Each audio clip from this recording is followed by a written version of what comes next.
connecting the understanding of forest therapy here with SDGs, good health and well-being. Can we have the next slide? So what it is, Forest Therapy India offers a combination of therapeutic leisurely walks on gentle paths under the forest canopy, or even urban gardens and parks with guided activities. So what it is just simply immersing yourselves in nature, awakening our five senses.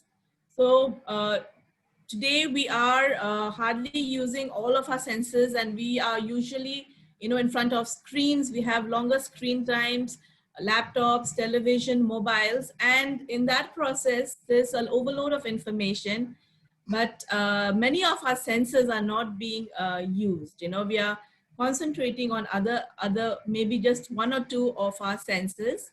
So awakening our senses is a mindful activity that we do in on our walks. Grounding and earthing, I'll explain these further later. Qigong meditation is which I've incorporated. It is a form of meditation and movement and deep breathing exercises. All of this in nature, and there are various benefits to it. So forest therapy and SDGN, it's a reconnecting people with nature, and it's a natural way of well-being to help cope with mental health through nature therapy. The next slide, please. Just a second. Just 1 minute. Yep. This is the one, isn't it? Yeah, so we'll come to the history of what it is and how it started. So it is a basically Japanese concept. It's called Shinrin Yoku. It started in the 1980s, which was a way to get the people working in offices, to take a break and to, go into nature to, rejuvenate. So later in the 1980s, various experiments were taken. First, it started as a leisure activity. Later, the Forest Department and the Ministry of Forest and Agriculture, they got into it and ran various scientific researches. And they realized that Shinrin Yoku, which literally means forest bathing in Japanese, had various benefits to it. So Shinrin Yoku translates as forest bathing, and forest therapy, they realized, created a calming neuropsychological effect in the neurosystem of people every time they spent quality time in nature. Next slide, please. So what came out of all the research that they did on various people? It said that it reduced depression. It helped people coping with anxiety. People slept better. It reduced fatigue. The blood pressure was stable. The stress hormone, cortisol, that was reduced. People developed a deeper and clearer intuition. And there was an increased flow of energy. Hence, overall happiness increased, and creativity. There was a boost of the immune system as well. Next slide, please. So I've just driven a few case studies, what they had done, just to give a better, clearer idea of what it was. Firstly, a comparative study of physiological and psychological effects of forest bathing, Shinrin Yoku, was done on working people with and without depressive tendencies. This was done by Akemi from the Biomedical and Health Science in Hiroshima University. So a comparative study of this effects of forest bathing showed that the physiological measurements and psychological service before and after forest bathing, of people who participated in it, and they then excluded the severely depressed individuals. The participants were classified into two groups then, those with depressive tendencies and those without depressive tendencies, for a comparative study. Next slide.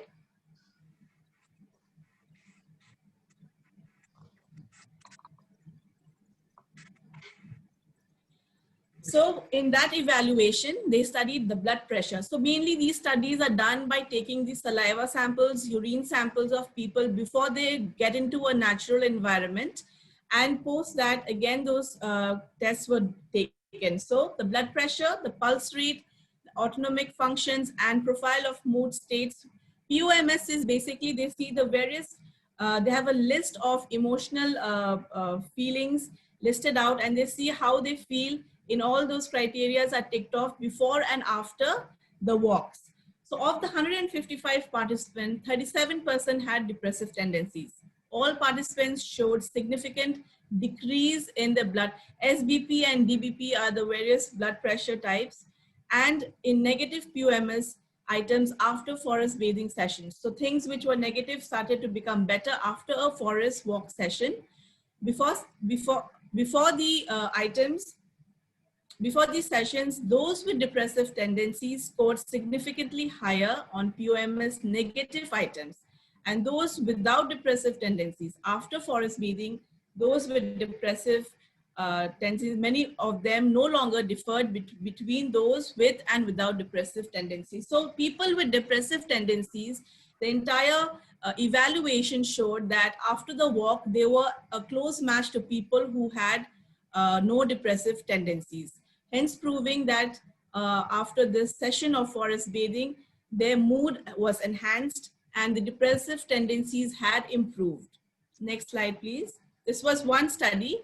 There was another study in which Dr. King Lee, he's a professor of Nippon Medical and founder of president of Society of Forest Medicine in Japan itself. And he took 12 Japanese adult male experienced a 3-day, 2-night trip in a forest.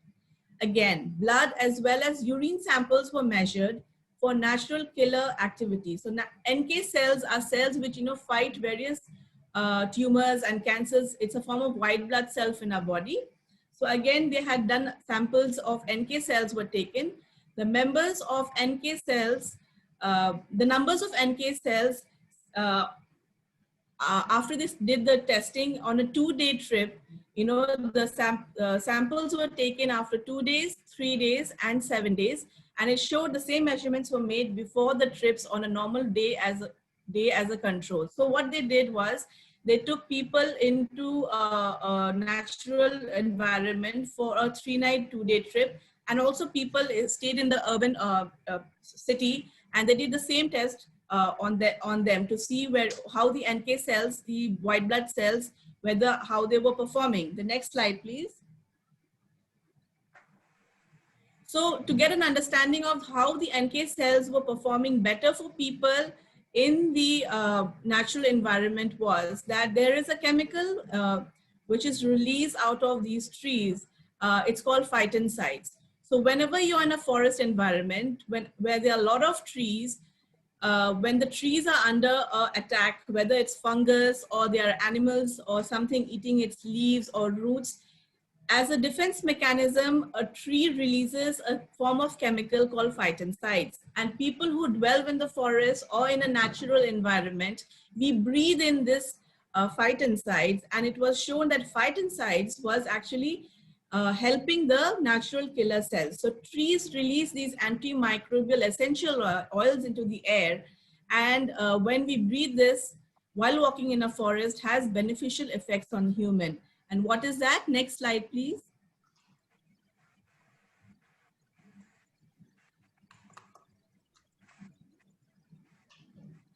These cells support the immune system. It boosts immunity and is linked to a low case of cancer as well as fighting infections and inflammations. Every time we breathe in phytoncide, studies show that the increase in white blood cells help fight virus infected cells. So what happens is breathing in this, it was shown that because of the phytoncides, the white blood cells were being more activated. So hence helping people boost the immunity, also fight various viruses and inflammations in the body. Next slide, please. So Dr. King Lee, professor of the Nippon Medical founding member and president of the Society of Forest Medicine in Japan, he declared the results showed that the NK, the natural killer cells activity, and the numbers of the natural killer cells, as well as number of various other enzymes after doing AB expressing cells, was significantly higher in the forest bathing samples compared to normal working day samples. In addition, increased NK activity lasted more than 30 days after the trip. So this, after the evaluation, the the people who had gone to the forest, their samples were collected on the 7th day as well as after 30 days. And it showed that, even after 30 days, the NK cells were doing well and were activated as compared to the people who were in an urban environment and not in a forest environment. That proved that even if people or humans, came in contact with a natural environment, and the benefits lasted for more than 30 days. Next slide, please. Similar study was done by E.O. Wilson. He's an American scientist, the biophilia hypothesis, and it suggests that humans possess an innate tendency to seek connection with nature and other forms of life. The biophilic experience can reduce stress, improve cognitive function, and enhance mood and creativity. These other outcomes can increase health and well-being as well as productivity. There are many corporates today who are encouraging people to step out into nature just because the productivity of their team, seems to be enhanced every time they take a break rather than working back to back, without any break in between. So to take a break from the daily routine and most importantly, to step out into a natural environment. The American scientist E.O. Wilson also said that, nature is in our DNA. We are natural beings, and that is why we are drawn towards nature. If I were to show you a beautiful scenery, a poster, a painting of beautiful scenery, a beach or the mountains, and opposed to a concrete jungle, a big city, you will be drawn towards, the natural painting. It is in our DNA to be drawn towards nature. And it was E.O. Wilson who had always laid stress. Even he's written a book, Biophilia. So it showed that as humans, we are drawn towards nature. And I guess forest therapy's whole aim is to connect people back to nature. When we understand the benefits of being in nature, how it helps us, we will value that, the benefits of forest therapy, we will value it, and we will preserve it much better, and we'll be more aware about it. Next slide, please.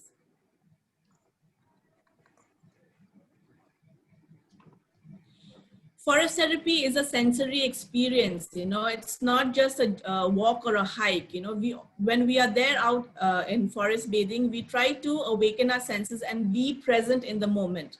So what is happening is people are, always on the go. They're always rushed. They are so busy that they have a lot of things going on in their minds, a lot of things. And it's so important to sometimes just slow down, to stop things and slow down. When there's a lot happening, the best way to do it is just to slow down, focus on what is happening, take one thing at a time. And the best way to do it is to awaken our senses firstly. So listening to the sounds around you, the twittering of birds, the rustling of leaves or the streams, the water, the sound of water, and take deep breaths, soak in the sights of textured grounds and shapes of leaves. These are all parts of forest therapy in which we just be there. We are there at the moment, we're taking in all the different sights, sounds, smells, and touching the different textures. And we just let the stillness around influence our state of mind and make us forget the constant motion of the city. So that's a key concept of forest therapy, is to simply slow down. This can also be done, the simple thing of mindfulness can also be done when we are in the urban city as well. If you take a break when we are being anxious, or we need to, rethink things. If you take a break to a local park, just sit there, engaging our five senses, just slowing our brain down, taking deep breaths, and just being present at the moments. Suddenly we have more clarity, our creativity is enhanced, and just because we are engaging all the senses rather than, being in a closed environment and getting anxious. So what happens is when we enhance this sensory experience using our five senses, our body understands how we can respond to the situation, not react. So it's easy to react to situation, but when we are grounded, when we are mindful, when we are connected to earth, then at that moment, we give out better responses to any scenario, no matter how we feel, rather than just reacting and getting bad results out of that. Next slide, please. So forest therapy promotes healthy lifestyles. It's a preventive measure because we feel people who dwell in forest therapy, you know, it's a way of well-being. It reduces the mortality from non-communicable disease and promotes mental health, of course. It ensures healthy lives and promotes well-being for all ages. Everyone of all age can do it. And I've connected it to the global goal for sustainable development. To ensure healthy lives and well-being for all, we all have to take action and get inspired here. Next slide, please.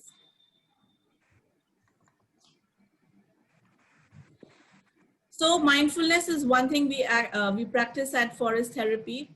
So feeling, when we are doing things out in nature, to activate our sense of feel by touching things around us. Sound, by listening and concentrating on the different sounds. You will be amazed when you just close your eyes and listen to the sounds in nature. There are so many that we just cross by and we don't even realize them. But if you're mindful and you're listening, you can listen to a whole plethora of beautiful sounds of nature. Take in the aromas and smells of earth, of the mud, the microbes, all of it around, and of course the phytoncides. You know, deep breathing in a natural environment has its own benefits. And the sight, of course, all of us would agree that the beautiful sight of nature is always very therapeutic and healing. The ability to be fully present in the moment can have numerous benefits, everything from decreased stress, sadness, to increased levels of focus and happiness. Next slide, please.